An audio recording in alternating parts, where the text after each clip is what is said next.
that this evening is going to be in the memory of the holy soul of Devora Bat Rachel, and may her neshama get an aliyah, and all the rest of the neshamot that needs a merit and aliyah should get an aliyah, an elevation, bizchut, at least one mitzvah that you're going to take out of this door tonight. And also, microphone? Kacha? Oh. Also, a very young boy who got very, very sick today, Yedidia Ben Shendel, should have a refuah shlema.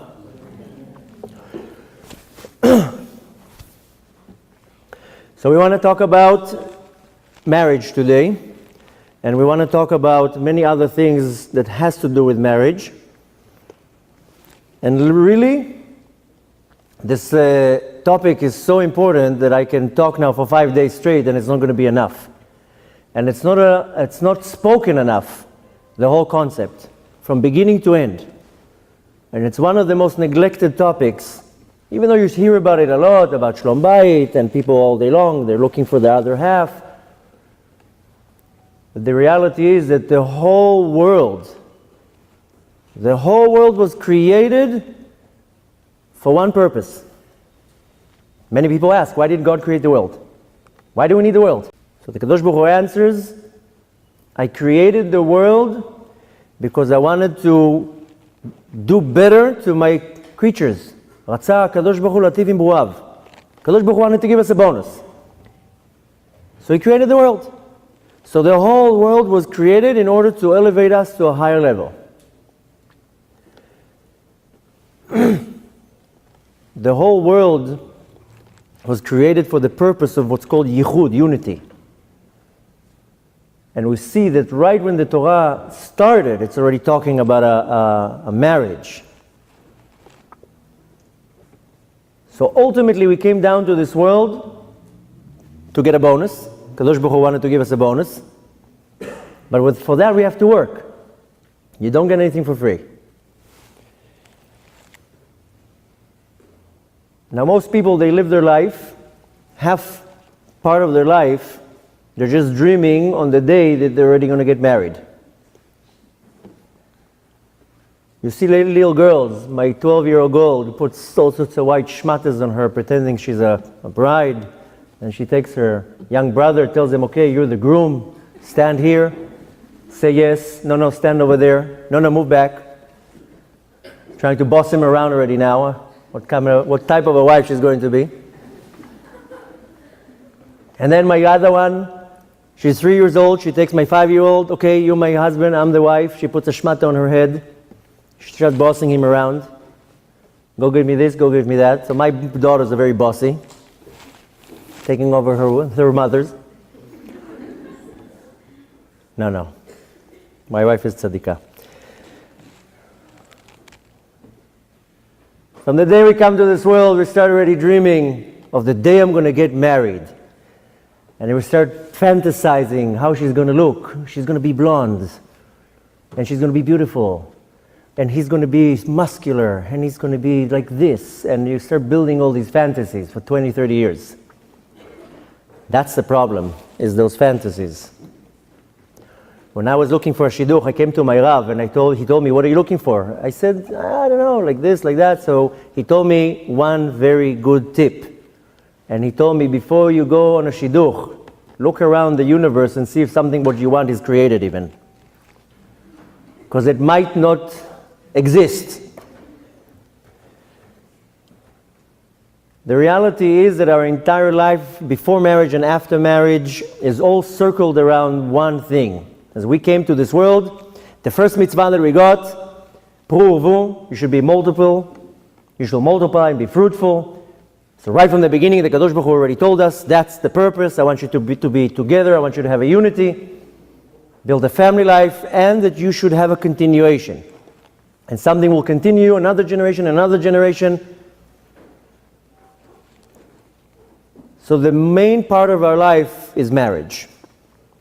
To a point that the Zohar HaKadosh, the Holy Zohar, says that a person, till he gets married, he's half a person. Palga gufa. Half a person. Till you get married, you're considered half a human being. And only once you get married, that's when you are ready to start doing your tikkun. Now we all know that we came down to this world many times.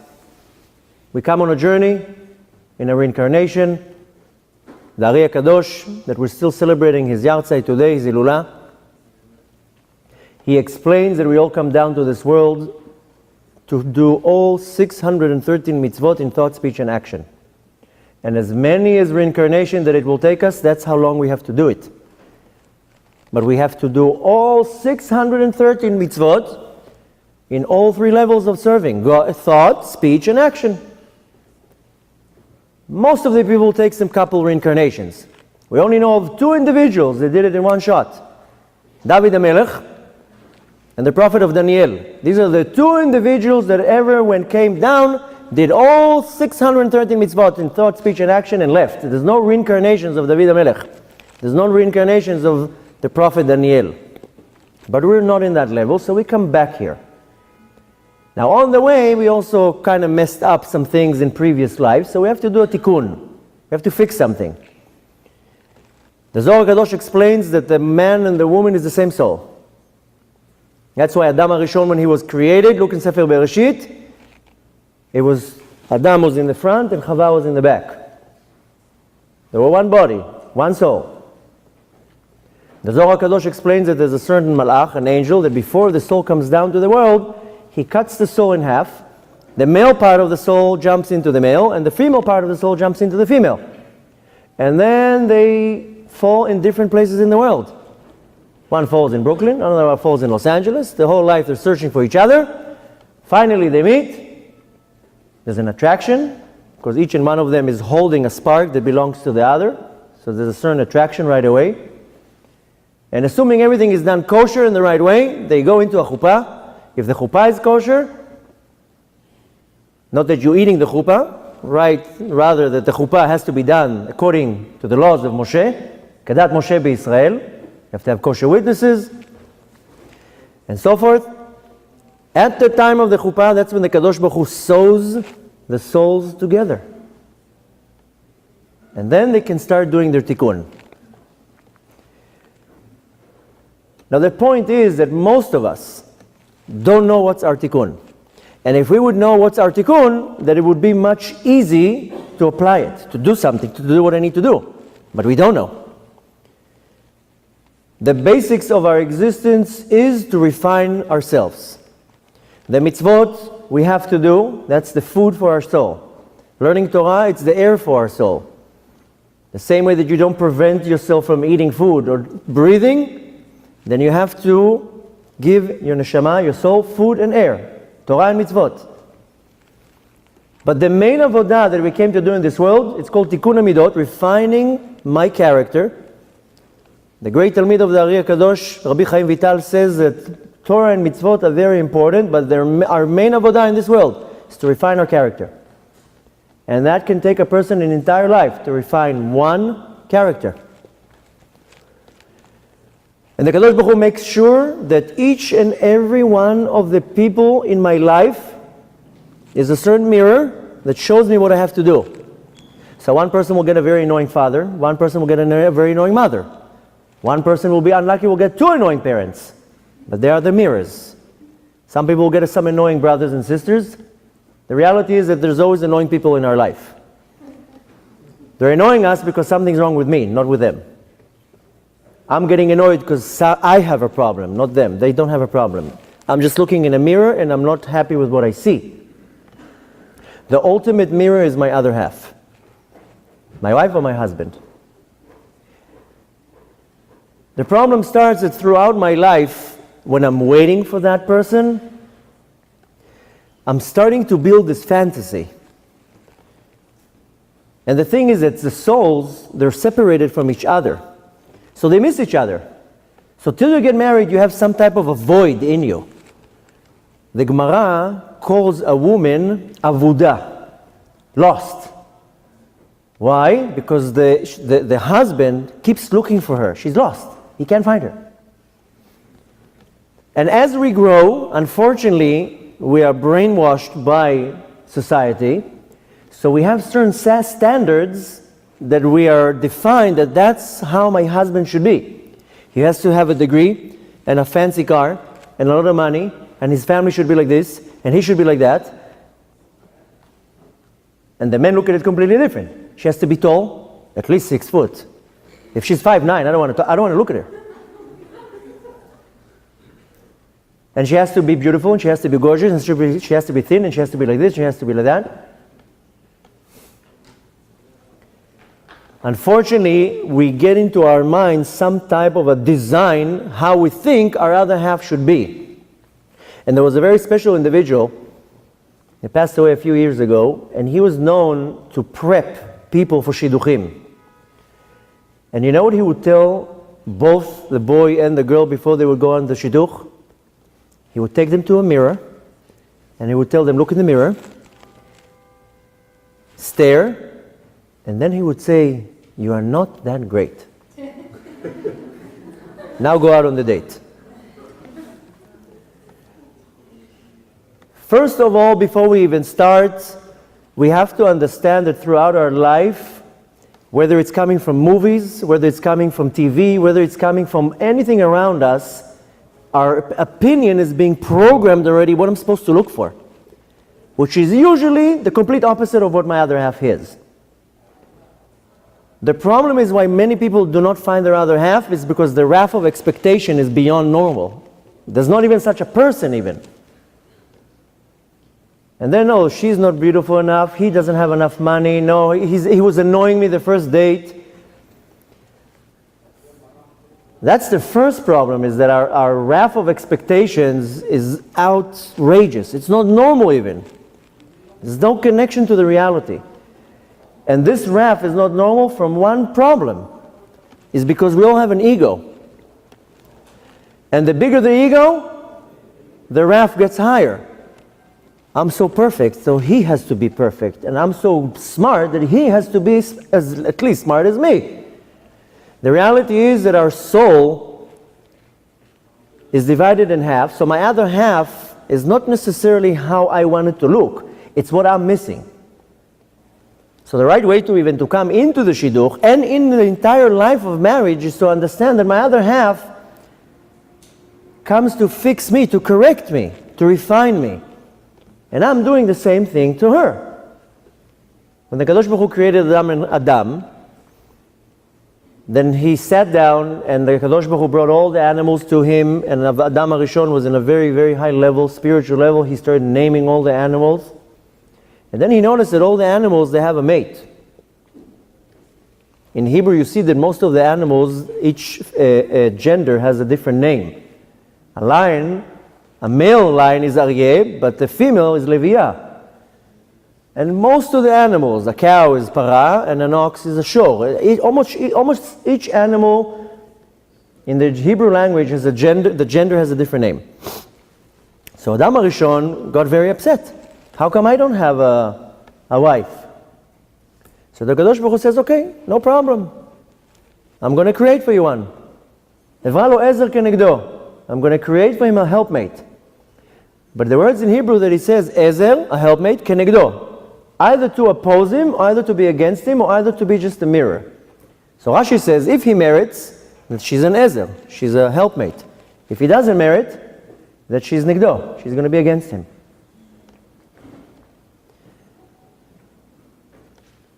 To kind of explain it in a more deeper way, because everything that we see in this world, it originates in a spiritual level. If you're looking at everything in a very superficial way, then you cannot analyze it the right way. You have to go to the mysticism of the Torah to understand what does Hashem wants from us. So we know that Hashem wanted to create us, to benefit us, to give us a higher level. Kadosh Baruch Hu zakot et Israel. Kadosh Baruch Hu wanted to give us a greater reward. So that's why He created the world. And how does He give us this reward? What is the pay for the reward? Is an extra closeness to the Kadosh Baruch Hu. The higher the level it is in Gan Eden, the more closer you are to the Kadosh Baruch Hu, the more godly revelation you receive, the more greater your reward is, your spiritual reward is. And in order to receive this spiritual reward, one has to become a vessel to actually accept this reward. This is what's called in the terminology of Kabbalah, kli, a vessel. And in order for me to receive any type of blessing, then I have to have a good, clear, clean vessel. If somebody wants to give me now the most expensive wine, if I will pull out a cup that has a hole, then all the wine will fall out. And if my cup cannot hold any liquid, then all this expensive wine will fall out. So I have to prepare a clean vessel, that whatever liquid is going to be given to me can hold it. Same thing in anything. If I want parnasa, if I want to have livelihood, I have to create a vessel that will actually hold it. So in order to receive God's blessing, God's reward, which in the terminology of Kabbalah is called light, or, so I have to have some type of a vessel. So I build this vessel through mitzvot, through learning Torah. That's how I build myself a vessel that when God is ready to give me this blessing, I have how to hold it. A mistake that people make a lot is they think that God has favors. He likes me more than him. He likes them more than him. No, God has no favors. God shines His godly light endless. He doesn't think who's shining it more. He shines it to everybody. Whoever is ready to receive can get more of it. It becomes a little bit more sophisticated because we know that God shines into this world with two types of motions. With one of them is called Or Mekif, a surrounding light. That's the light that is equal to everybody, but there's also something that's called Or Pnimi, a more inner light that goes to each one according to the level of what he can handle. So in order for me to receive this unbelievable abundance of blessing, I have to prepare myself a vessel, a spiritual vessel. If I don't have a vessel, I'm not able or worthy to receive this blessing. If I chas v'shalom damage my vessel, I'm not going to be able to receive this blessing. That's why people, they complain a lot. They maybe do 3 mitzvot here, and then they do here a whole pile of averot, of sins, and then they complain all day long. Why is this not working? Why is that not working? I don't have parnasa, I can't find my other half. Yeah, because you're damaging your vessel. You're totally breaking your vessel. The difference in marriage is that the husband and the wife is the relationship of the vessel. The woman is the vessel. The husband is the one who's what's called the mashpia, the giver. That's why we see that in the physical form, it looks to us like the husband is actually the one that's giving. The point to understand from that is that the relationship between the husband and wife is a giving and taking. And as long as there's no giving and taking, there's no partnership here, there's not going to be a relationship. So if you want to precede that idea for the ones who are still on the search, you have to remove the expectations. Completely remove the expectations, because the other half is not what you think it is. If you're really, really, really, really lucky, then he might look a little bit how you expect, and he will come with the qualities that you kind of like. But the reality is that my other half came to refine me. Now each and every one of us comes down here with a list of character traits that needs to be refined. So the Kadosh Baruch Hu puts in my other half the right person to push all the right buttons to annoy me all day long. So if I'm a neat freak, my wife is going to be the biggest slob ever. Anything that annoys me the most, my wife is going to have. If I can't stand a person chewing loud, she'll chew loud. If I can't stand bubbles from the bubble gum, she'll chew bubble gum all day long. The point is that the Kadosh Baruch Hu placed in our face the right one to make sure that I can recognize all these character traits that I need to refine. And if I'm coming into the relationship with an ego, bound to fail. You can already hire a divorce lawyer. Don't even get married.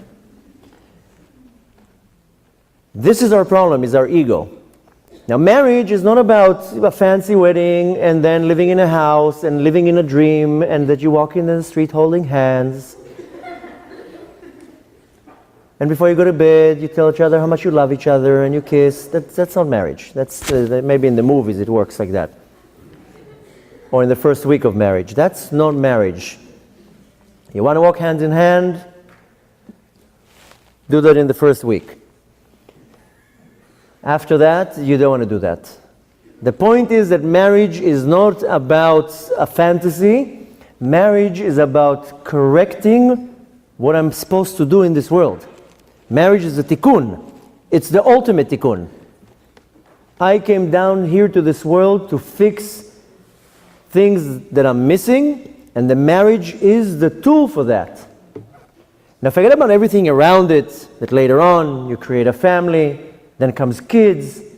This is 3 steps after that a smart person already starts thinking before he even goes into that, because my kids are going to be my next generation, and my grandkids are going to be the third, and so forth, and I want to make sure that I'm leaving behind something. The biggest sorrow for a human being is that he doesn't have a kid to continue his legacy. So my kids is the biggest investment for my future. So the entire structure of the marriage is the formula that what I will give my kids, because most people, they look at their parents and only because of that they don't want to get married. Because unfortunately every generation completely is different. We can't look at our parents and learn from that how to have a relationship. Because all the generations, they change. But the reality is that you have to look at the relationship of your parents, and where they failed, you have to fix it. So if you are in the beginning stages of the road, then you have to understand that marriage is not about holding hands in the street, it's not about romance, it's about fixing your neshama. It's about refining yourself. It's about designing the next generation. It's about bringing the redemption much faster. Because if I build in my home a mikdash, a sanctuary, then I can bring the Shekhinah into my home. Since Beit HaMikdash was destroyed, we know the Shekhinah is in the Kotel. It's right over there, it doesn't move from there. But you can also bring the Shekhinah into your home. It says about a husband and wife, if they have a shlom bayit between themselves, Shekhinah shruya b'nehem. The Shekhinah is between them. But if not, esh ochalta. Fire is going to be between them. You see a beautiful hint in the word man and woman in Hebrew. It's ish veisha. If you take the word ish and you take the word isha, if you take the letters Yud of the Ish and Hey of Isha and you move them out, which is Yud K, the first 2 letters of the Kadosh Baruch Hu, you take the Kadosh Baruch Hu out of the marriage, then you're only left with Esh, with fire. This is what the Gemara, Rabbi Akiva says. If im zachu, if they really work on it, then Shekhinah shruya b'nehem. The godly revelation is in the house. Maybe you had an experience one to walk into somebody's house and you feel holy presence there. You feel the Shekhinah in the house because the husband respects his wife. And the wife respects her husband. And they don't curse each other, and they don't call each other names, and they don't mock each other. They don't look aside of all sorts of things, and there's respect between them, and they do what they're supposed to do. Then the holy presence is in the home. If chas v'shalom they don't have that, it's only fire. So the point to understand is that first of all and most important, you have to kill your ego. You cannot approach with an ego. And this is to anything. But since we're talking about marriage and relationships, that cannot be the existence of an ego. Because if I come with some type of an existence and I'm so great and I'm so perfect and I deserve everything, then this is a recipe for failure, because it's the Kadosh Baruch Hu doesn't think that that's what I'm supposed to get. Now 40 days before we were being created, it's already announced in Shamayim who's going to be the husband and wife. And yes, once you come down to the world, chas v'shalom, you can push your zivug away. There are many different explanations that a person actually gets his zivug according to his level. And a person with his avodah, with his tshuva, can bring the zivug much faster, much easier, smoother. Half of the people, they find the other half. But the process to get to the chuppah, it's like hell. The parents don't like him, and she's don't like him, and the families fight, and and they don't agree about the hall, and I want that photographer, no, I want that photographer. Who cares about the photographer? Sorry, photographers, where are they? No offense. The point is that it's not only how to get to the chuppah, it's the process of the chuppah. And the process how to get there. So the first and most important to understand is that if I approach this journey with an ego, I already should take a business cards of a divorce lawyer, because it's not going to work. Or I'm going to have a hell of a marriage. But more than that, the approach has to be that my wife is my mirror. So if I don't treat her the right way, that's what's going to be reflecting back at me. If there's not going to be respect between the husband and the wife, that's what's going to be bouncing backwards and forth. The point to take from that is very, very simple, is that the whole tikkun, I came to this world to refine myself. Now, if my ego is too out of control and I can't tolerate the fact that I am impatient, or that I have an anger problem, or that I can't tolerate things that annoy me, or also, that's my problem. It's nothing to do with my spouse. My spouse is just positioned there for me to see what I have to work on. And before I even got to the marriage, now I have to figure out. That's why I have to approach the date, approach the shidduch, very humble, by saying, okay, let's see what the Kadosh Baruch Hu has in store for me. Now, in order for me to sit in front of the other person on a date and to recognize that that's my other half, you have to come and approach very, very clean. You have to refine yourself. You can't just assume that you're going to sit in a date and that's it. You're going to get the answer right away. Most people, they go on a date, I don't know, he's cute, but he's annoying. The car is red, I want it black.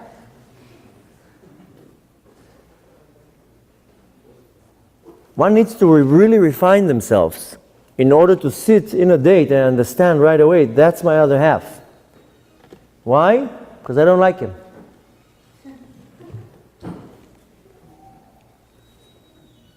The point is not what I fantasize on in the marriage, is what is good for me. That's why in the religious world, when they do shidduchim, if they do it the right way, it's not based on attraction. And it's not based on the balance in the bank account. And it's not based on all these things, because these things, they come and go. A lot of young men come and they tell me, maybe help me to find a shidduch. Okay, what are you looking for? He has a whole list of demands. A whole list of demands. And then he doesn't understand why he can't find her. You know, there's a sad story that one young man came to the Lubavitcher Rabbi many years ago, and he told him, give me a blessing to find my other half. The Rabbi gave him a blessing. I'm giving you a bracha, you should find your other half. Months have passed, he didn't find his other half. He got very upset, so he went back. That was the time when the Rabbi used to stand and give out dollars on Sunday. So he waited in line for 3 hours, finally got his time to stand, and then he told the Rabbi, you know, your bracha didn't work. Your blessing didn't work. I didn't find my other half. So the Rabbi answered him, you did, but her nose was too big. It's a true story. You laughed. I think it's a sad story. Because marriage is to accept my faults. And I have a lot of faults. If I wake up in the morning and I look in the mirror and I think I'm looking at a perfect thing, a perfect image, I have a serious problem. And it's not only for marriage, it's for everything in life. If I wake up in the morning and I look in the mirror and I say, okay, I'm not that great. I'm also annoying. And I'm also have all sorts of bad character traits. Then you're ready to go out on a date. And if you're already married, then you're ready to work on your marriage. Because the reality is that we're very not perfect. We came with a long list of issues and problems. The whole point here to understand is very simple. Marriage is the base for everything. Even when we got the Torah, it was compared that we got married with the Kadosh Baruch Hu. We, Knesset Israel, were married to the Master of the universe. And there was a chuppah. Kadosh Baruch Hu took Har Sinai, Mount Sinai, turned it upside down like a chuppah. All the angels were the bride, the grooms, how they call it here in America, groomsmaid, bridesmaid. All these little things that we do in a chuppah, that's actually what happened in Matan Torah. That's why we got all these customs. But there was a wedding. There was a connection, a unity. The whole point of this world is only unity. Look at the entire world. The mitzvot, we got a mitzvah. All the mitzvot that we do is for the sake of unity. You see it in many, many different nosachim, especially Sfaradi. Every time they come to do a mitzvah. Leshem yichud kudsha brichu shinte. Some of them exaggerated everything they do. They tie their shoes. Leshem yichud kudsha. Put on a jacket. Leshem yichud kudsha. But on a serious note, is that everything that I do is for the sake of the unity of Kudsha Brichu, the Kadosh Baruch Hu, and Shchinteh, and his feminine aspect of the divine. That's why we got all these mitzvot. Mitzvah does not come from the word commandment. People think that mitzvah is an order. You have to do the mitzvah. People have this this image of God sitting in Shamayim on this big fancy chair with a long beard and throwing orders everywhere. Put tefillin on, keep Shabbat. That's the image people think. The commandments that we get, the word mitzvah comes from the word tzavta. Tzavta is a unity. When I do a mitzvah, I get totally connected with the Master of the universe. In a level that I can't even imagine. To a point that our sages say in the Mishnah, Yafa sha'achat b'tshuva u'masim tovim ba'olam hazeh mikol chei olam haba. 1 hour of Torah and good deeds in this world is much more greater than the entire olam haba. How? Because when I do a mitzvah in this world, I get connected to the highest level of godly revelation. Atzmut. The essence of HaKadosh Baruch Hu. And no neshama in Gan Eden can do it in Gan Eden. And this is done here in this world. So when I put tefillin on, or I do any other mitzvah, I get connected with the Kadosh Baruch Hu. In unbelievable unity. This is a mitzvah. So we see that the entire Torah is all for the unity. The world was created for unity. The famous pasuk, everybody knows how to say, even if they're not even affiliated at all. Shema Israel. Why? Hashem Echad. Everything is Echad. That's why Kadosh Baruch Hu is called Echad and not Rishon. Rishon is first. Because if he would be called first, which means it has to be Shani, a second. So we say Echad. There's only Echad. There's nothing else. Why? Because everything is about unity.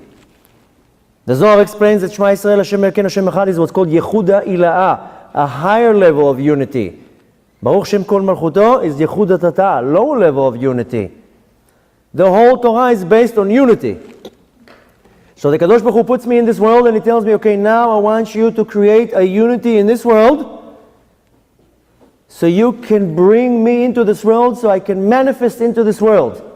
And through this manifestation, I can continue the creation of this world. So I have a great responsibility of building a Beit Ne'eman b'Yisrael. Ne'eman means trustworthy. Why? Because I'm going to do the mitzvot and I'm going to be trustworthy and Ne'eman to my wife or to my husband and to the Torah. And my house is going to be based on Torah and mitzvot. If my house is not based on Torah and mitzvot, 90% is not going to be shalom bayit there. Because there's no Torah and mitzvot in the house. I'm not talking about in the next generation, the education of the kids, how much headache you're going to get from the kids.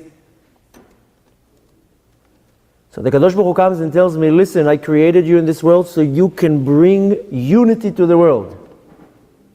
And the foundation of that is in the home. Don't mess it up. Don't come with your ego, your fat ego, and think that you deserve everything. You don't deserve everything. It has nothing to do with what you deserve. If you want to be deserved, refine yourself. Elevate yourself. Bring yourself to a higher level. Bechlal Chazal say that you get your zivug according to your level. So if you're in this level, that you get this type of a zivug to your level. That's why sometimes people can actually miss the zivug, the other half. The point is, it doesn't matter in what way I am. If I'm before my marriage, into the marriage, after the marriage, in between the marriage, if I don't have a foundation of Torah and mitzvot, then nothing is going to work. Because the first thing the Torah teaches us is that you have to have derech eretz. You have to respect your other half. And if you do not respect your wife, and you're making a doormat out of her, don't expect to have a blessing in anything. Not in your parnasah, for sure not in your shlom bayit. Your kids will never listen to you. Nobody will listen to you. Because you are creating an energy around you that people on the street are not going to even respect you. If you are able to disrespect your wife, your other half, the mother to your kids, the Gemara says, oy va'avoy, the poor man, that one tear will come out of his wife's eye, that poor man. The wife is the Shekhinah in the home. And don't get an ego for that. But you have to also understand that the woman is the Shekhinah, is the manifestation of the Malchut. She's the queen. Everything is in the wife. You know, a husband can study all day long, 18 hours a day Torah. On Friday evening, if she does not accept the husband into the house, his Torah is worthless. He's staying outside, spiritually. It's explained based on the teachings of Kabbalah that when the husband walks home from Arvit of Erev Shabbat, two angels are escorting him. One of them is what's called Malach HaSharet, a very high angel, and the other one is Malach HaMavet. They're escorting him back from Shul. That's why the first thing that we do on Friday night, we should sing Shalom Aleichem. What do we sing? Shalom Aleichem, Malachei HaSharet. Look at the other verses, it's already turning to Malachei HaShalom. The first one is always Malachei HaSharet. The second, third, and fourth, doesn't matter, on your nosach, will be Malachei HaShalom. The teachings of Kabbalah explains that the man walks in, two angels with him. One is Malach Sharet, the other one is Malach HaMavet. If the woman lit candles, made challah, prepared the beautiful Shabbat meal, and in her mind and her heart accepted her husband, because he treated her like a queen the whole week, he's welcomed into the house with the angels. So Malach HaMavet becomes Malach HaSharet. That's why we say now they're Malachei HaShalom. And if not, then who is he coming in with? He might not even come in. The Torah stays outside with the husband. But the woman has to accept. It's a give and take. If you look in this world, everything is a relationship of two things, and they have to rub each other. Look at electricity.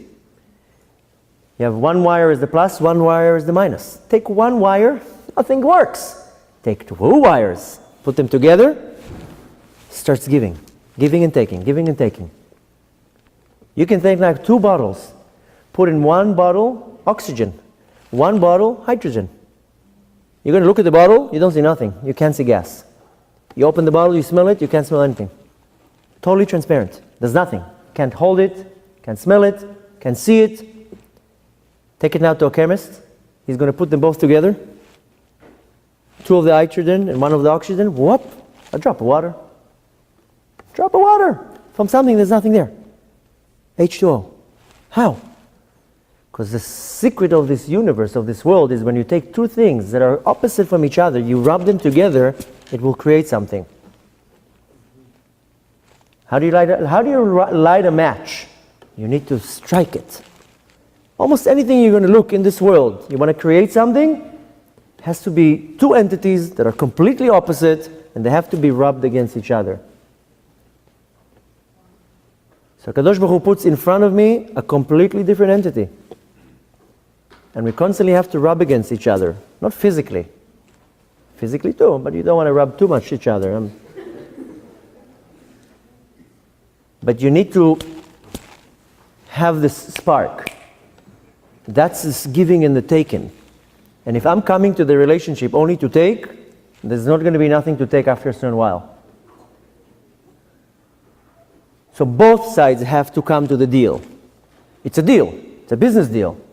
But both have to come with an understanding that you give me, I give you. You give me, I'll give you. We're going to start switching here. And then we create a unity. And when I create this healthy unity, I don't have any problems. Because if in my house I have quiet, my soul is quiet, my kids are good, my parnasah works better, I don't go crazy all day long, fighting. And it all boils down to the same thing. It's my ego.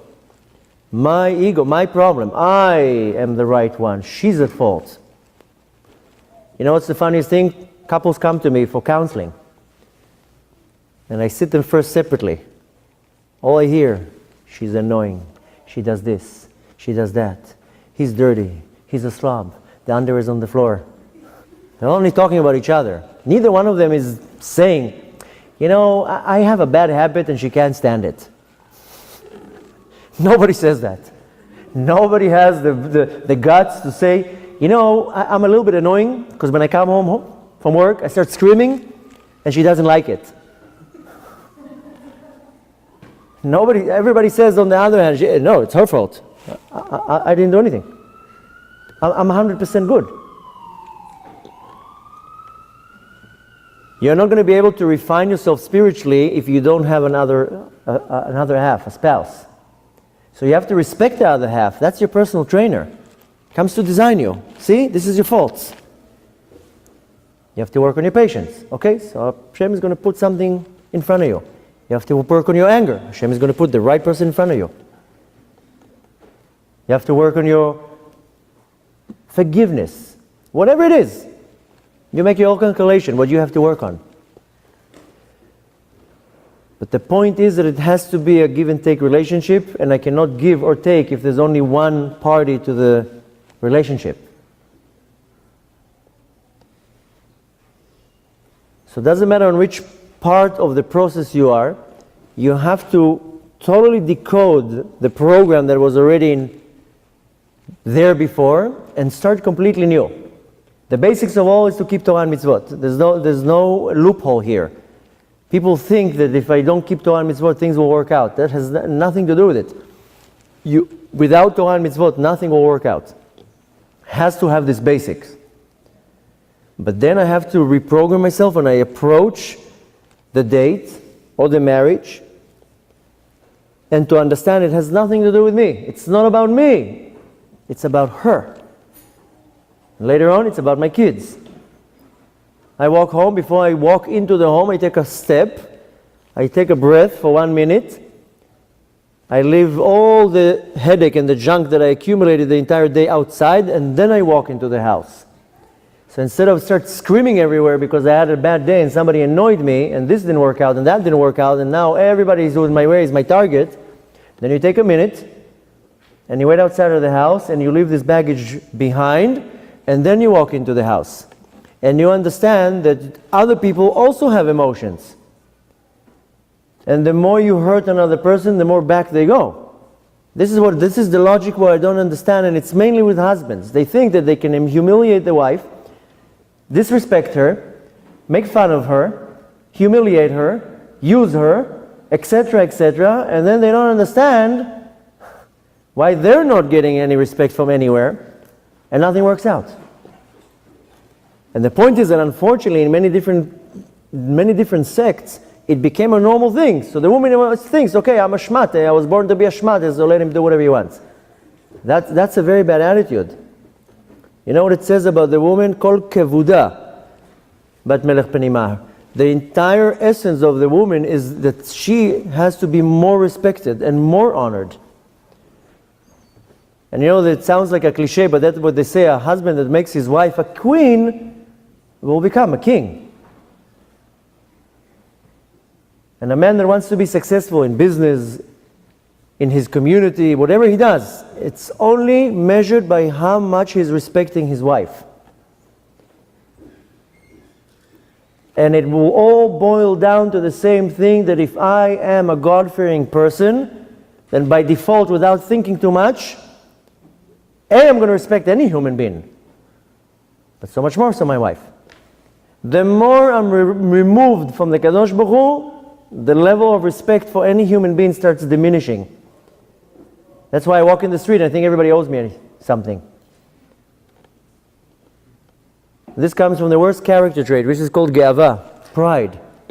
A person that holds himself and has a lot of pride, it's the worst character trait.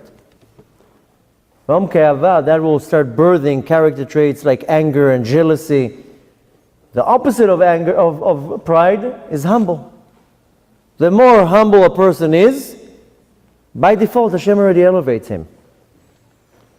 The Ramban says, "Hashpel tatzmecha," make yourself low. Hashem is going to raise you up. Be'apo mashpil geim. Kadosh Baruch Hu, somebody has a little bit of pride, Hashem is going to make you this big. Look at our teacher. You know, in our past, every one of our sages got a title. Avram Avinu, our father. Yosef HaTzadik, the righteous. David HaMelech. Everyone got a title. Moshe got Rabbeinu, our rabbi, our teacher. Look at him, that's how you have to do. And it says about Moshe Rabbeinu, Aish haya anav mikol. He was the most humble person in the world. That's why he was able to reach to such a high level. To such a high level of prophecy that he was able to see the Kadosh Baruch Hu. Why? Because he was humble. And you see his humbleness. The Torah gives us a story that when Korach came to prove him wrong, Korach came and told him, "You're a fake politician, you're rigging the votes here, giving everybody positions." You would think that the reaction of Moshe Rabbeinu would be like, "Whoa, calm it down. Who are you talking to? You know who I am? I'm the king. You know who I am? I took the Jews out of Mitzrayim, I opened the sea." Shh. That's what you expect somebody like Moshe Rabbeinu to answer. You know what was his reaction? The Torah says, "Vayipol al panav vayevk." He fell on his face and he started crying. In his mind, he was like, "Wait a minute. Maybe he's right. Maybe I did something wrong. Maybe I didn't do something right. Maybe he's right." And that's what I said, okay, we'll do this test and we'll see what the Kadosh Baruch Hu says. That's Anava. Not thinking that he's right all the time. Seeing what the other person that's rebuking him saying, and saying, "Wait a minute, maybe that person is right." So when your wife tells you, "You never listen to me," don't say, "Oh." Tell her, "Wait a minute, maybe she's right. Maybe I don't listen to her." That's midat ha'anava. And when a person carries himself in that level, the only result will be that he will be elevated to a much, much higher level than what he can even fathom that he can reach. Only midat ha'anava. And the more a person humbles himself, the Kadosh Baruch Hu makes him greater and greater. And you know, there's a cliche in America that says behind any successful man there's a supporting woman. I don't know, maybe I'm saying it wrong. But you know the point, I see you all nodding, so you know what I'm saying. That's the truth. The reality is that the truth. You know, I don't like that. Every time I come to lectures, everybody praising me, this, he says that, I don't even repeat it. I don't like that. And you know who's supposed to get the credit? Not me. So what if I go all around the world and travel and give 3 lectures a day and sleep 2 hours a night? You know who needs the credit? My wife, not me. I can't do anything without her. She's home. She's with the kids. She's taking care of my kids. She doesn't sleep at night waiting for me to come home at 4 o'clock in the morning. She deserves the credit. You know that not too long ago I was in a lecture. A woman came up to me and she told me, "Can you give me your wife's number? I want to call her. I want to thank her. I want to thank her for letting you come tonight and teach us." And I was like, wow. Please, here, call her. Please.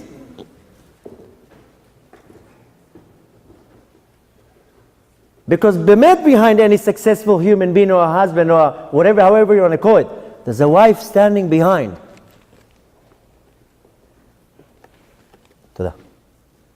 So the lesson from that, we'll start with the men, is respect your wife, because she's everything. The wife is everything. In the Sfirot, the wife is compared to the Malchut. The husband is the Zeir Anpin, is the Midot. The wife is everything. She's the king. Everything is leaning on the Malchut, on the Malchut. She's the channel that connects everything from the world above to the world below. Everything. You want to be selfish? Then the parnasah comes from the wife. You want to be selfish and have an easy life? The chinuch of the ladim, the yirat shamayim, comes from the wife. Everything comes from the wife.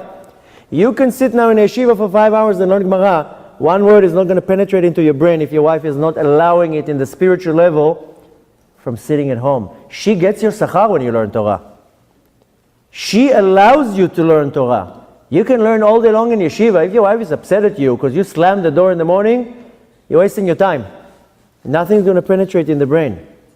And the smart wife says, okay, you go and learn Torah. I'm going to accept your Torah on Yom Shishi. But it's constantly a give and take. It has to be a give and take.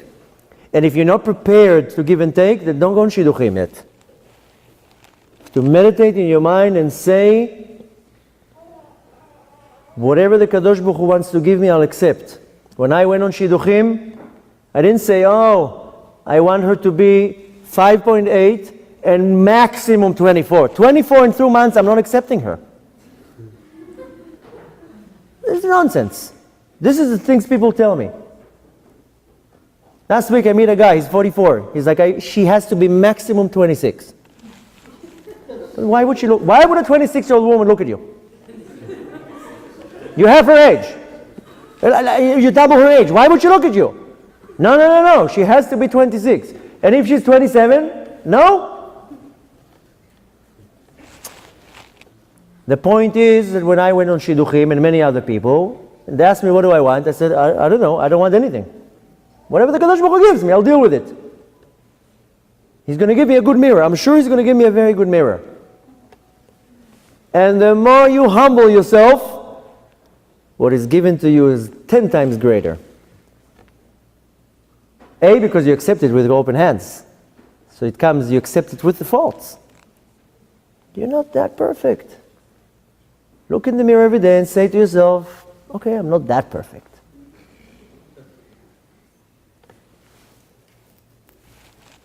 The point to take from tonight is that we have to understand that our entire foundation is based on the fact that I came down to this world as a slave to the master of the universe. I came here with an agenda. I came here to refine my soul. I came here to hasten the redemption. I have a job here. I have a lot what to do in this world. And the majority of my work is all based on the fact that is called marriage. And if I prepare myself the right way, and if I concentrate on the marriage the right way, and I put all my efforts into my marriage, because what comes after the wedding? Kids. And if you do it the right way, you enjoy your kids. You get nachat from the kids. It's fun for you to play with them, and they don't annoy you all day long. I see some parents, they're like, I can't wait for the kid to go to sleep already.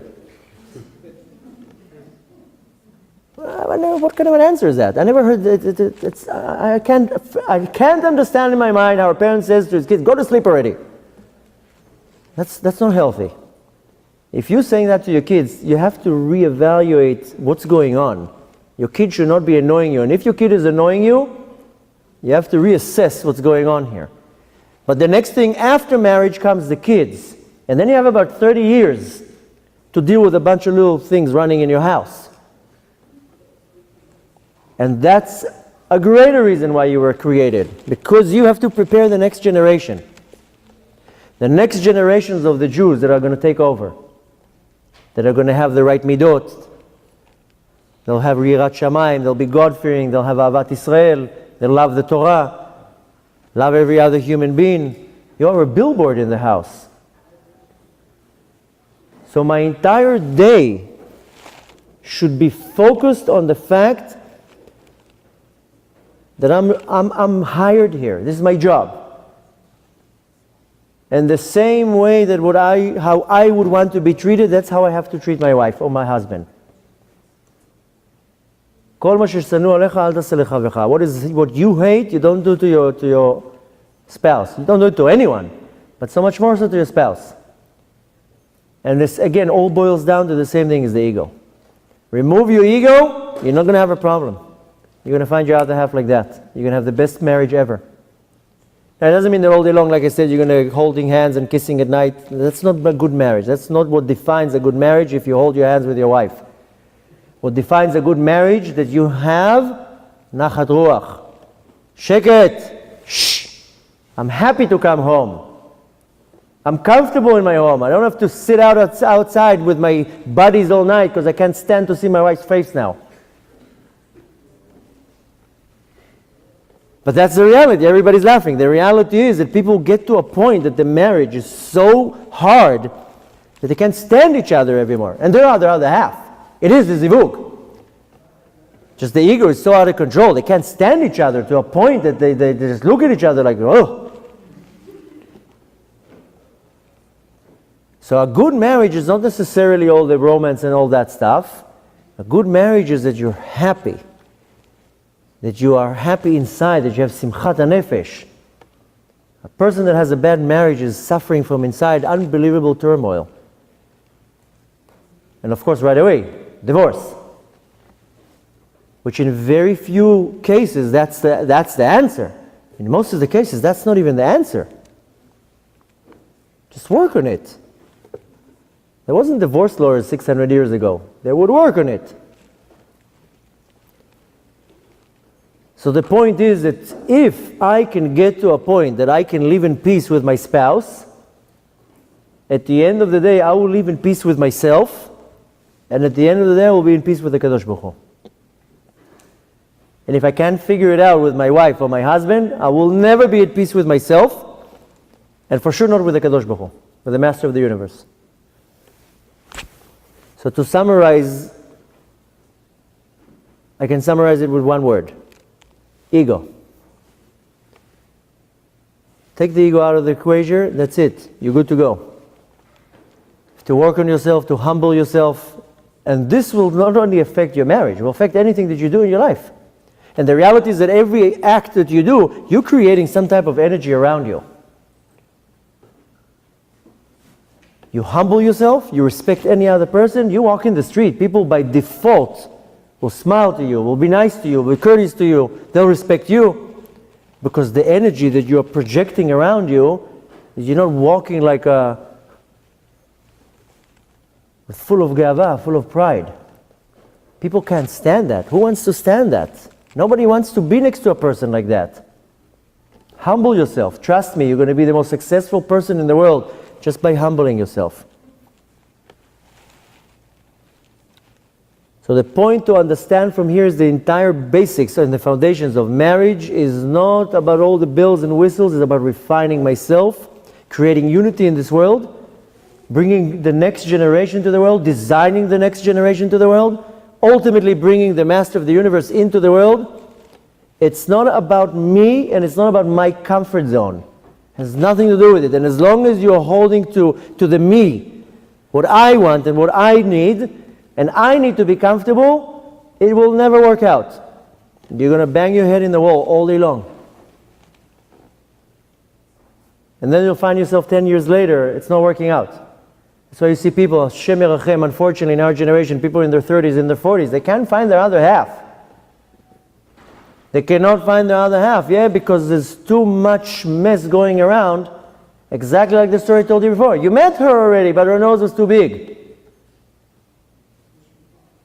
The car wasn't brand new. It's all sorts of nonsense. Why? Because this is me. Oh, I need to be satisfied. My comfort needs to be catered.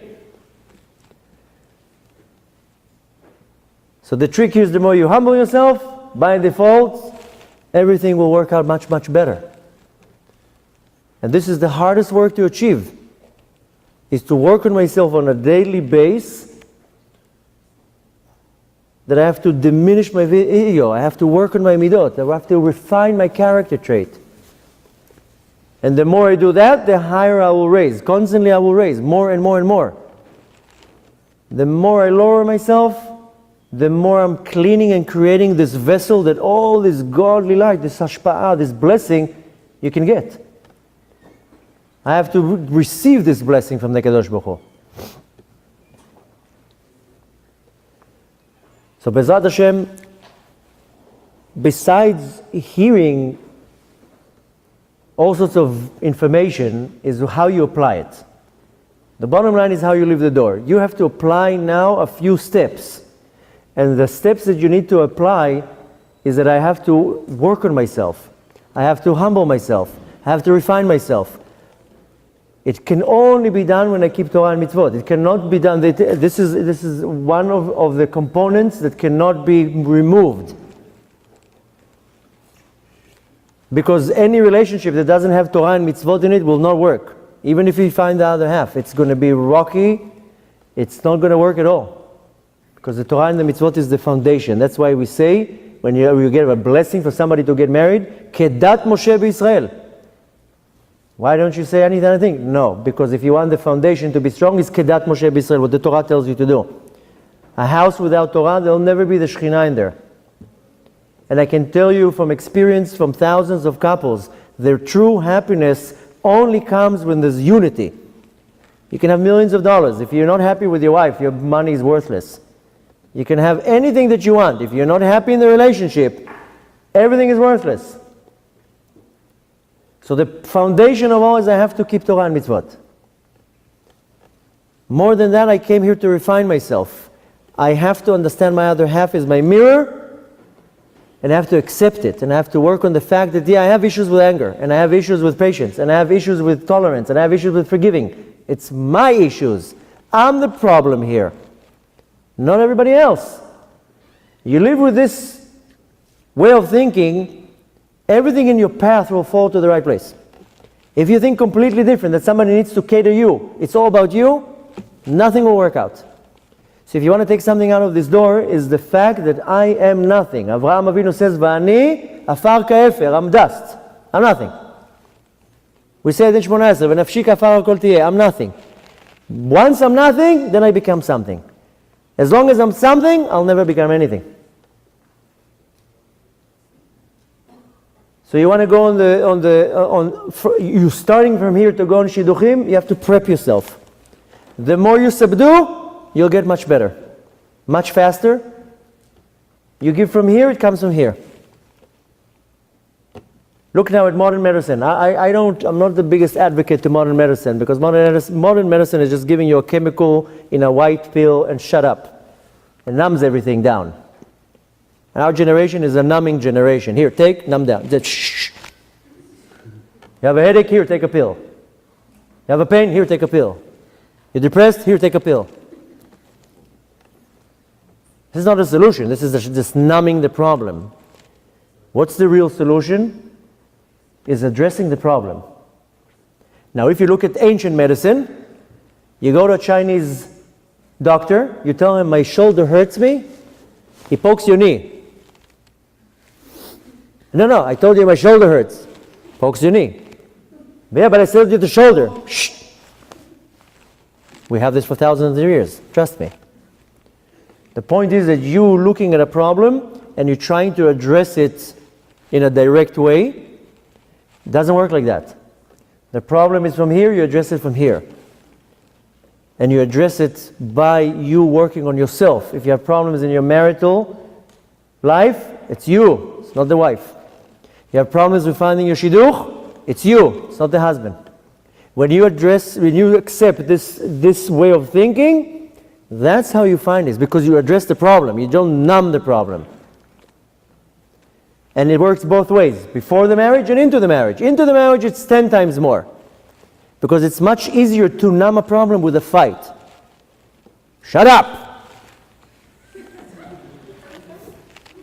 It's very easy just to say shut up and slam the door. It's much, much easier to say, okay, let's sit down. Let's hear. What's bothering you? You're annoying. Okay, I'm sorry. But that's the attitude. The attitude is here, numb it. Shut up. Not talking to you now. Now all the WhatsApps are these without the blue V. I saw you looking at the message. The V is blue. He's ignoring me now. Now all our friends, he's ignoring me. Of course he's ignoring you, because you're annoying him. The point is, that it's not an ego fight. Who's more annoying? Who's more right? The point is that my other half is me in a different shape, in a different form. And then my kids become me in a different form. And all this is a manifestation of the Shekhinah, of the godly revelation in this world. And the point is that if I want to deal with the problem, is not numbing it from one side, it's to addressing it from a completely different angle. So you want a happy life? You want a happy marriage? You want to get married? Is then you work on yourself. You elevate yourself. You refine yourself. You refine your character traits. You humble yourself. You accept the fact that you are nothing and somebody else is not here to serve you. My wife was not created to make me coffee. And she was not created to mop the floor. My wife is a human being with feelings. And the more that I address these feelings, the more I empower her. The more she's happy, I'll be happy. Same thing, I'm saying wife, it's the same thing with husband. The husbands also have feelings, even though they're pretending that they'll be so tough. So Bezrat Hashem, you realize from this point on that your life, your marriage life, is not only based dafka in the house, it's much more than the house, it goes out of the house, because eventually it will affect the kids and everything around you. And beyond all that, you know, when we left Mitzrayim, we were slaves, then we went into the desert, then we got the Torah, and then we went into Eretz Israel. The first thing the Kadosh Baruch Hu told us, "V'asitim li migdash v'shachanti betocham." You should build me a sanctuary, v'shachanti betocham, and I dwelled in them. And of course comes a big question, why are you saying betocham? Tocham is plural. You should say betocho, in it. You should build me a sanctuary, and I will dwell in it. So the Kadosh Baruch Hu says, no, betocham, in each and every one of you. Comes the Ari HaKadosh, and he says, spread the word, and you read it betoch, mem. But this is a mem sofit. A mem sofit is a square. 4 walls. This is a mishkan. This is a mikdash. Holy and closed. No damages, no cracks, no negativity. And your house is the mishkan. So you build a mishkan, and then the Kadosh Baruch Hu can dwell in there. And if each and every one of us will build our own mishkan, my own mikdash, we'll merit to see the coming of Mashiach. We're going to get to see the real Bet HaMikdash. So marriage is not only about what I have in home, it's about for Klal Israel. And right now we're standing in such an auspicious time that any second Mashiach is coming. And any second that he's not coming, then it's another second that I'm missing the redemption. So by me refining myself, working on myself, applying everything that I just told you into my marriage life, I'm hastening the coming of the Geulah, the coming of Mashiach. And don't worry, the question that I get all the time is, but what if Mashiach comes and I didn't get married yet? Don't worry, then you're going to find her like that. Mashiach is going to do this, will be Mesader HaKiddushim. He's going to have chuppot in Bet HaMikdash, one after the other. Of course you want to do it way before Mashiach comes. But don't worry. The point is that not to walk out in this world blind and let your ego run you. Rather say to Hashem, you bring me my other half, I'll do what you want, you do what I want. Hashem tells you, you take care of my business, I'll take care of your business. The more you look, the less you find. You do your ishtadlut, you do your part, and you're saying, okay, the Kadosh Baruch Hu is already going to give me what I deserve, it's going to come in the right package, and I'm going to be ready to accept it. And usually the diamond ring comes wrapped in a very horrible small wrapping. It doesn't come all shiny and glitter. So the big presents, the good presents, they come in small packages and they come usually packed very not nice. But it's the inside that is the diamond. And you want to look at the inside, not at the external things. You want to look at the entire inside of the person. Because after 20 years, the face becomes a little bit wrinkly, and the figure changes a little bit after a couple kids, and the hair starts losing, and then a little stomach. It happens. And then you stayed with the heart, and with the midot, and the respect, and the honor, and what comes out of the mouth, and the love, the real, true love. So Bezrat Hashem, you should all merit to find your other half, b'chesed v'rachamim. Whoever needs to get married, Bezrat Hashem should get married this year, with the right one, at the right time. Have a beautiful chuppah. You can invite me, please. Whoever's already married should get remarried spiritually. Every day we get remarried to our wife. You can renew your vows just by saying, I love you. Just by washing the dishes. I'm just going to finish with one funny thing, is that, this young man came once to the Lubavitch Rabbi and he told him, is that true that it's a sgula, a remedy, that if I fold my talit Motzei Shabbat for Shlom Bayit? So the Rabbi told him, no, fold your sleeves, wash your dishes. That's going to be a remedy for Shlom Bayit. You're not that special. Thank you very much. You should all merit to see the coming of Mashiach very soon. We should have the ultimate married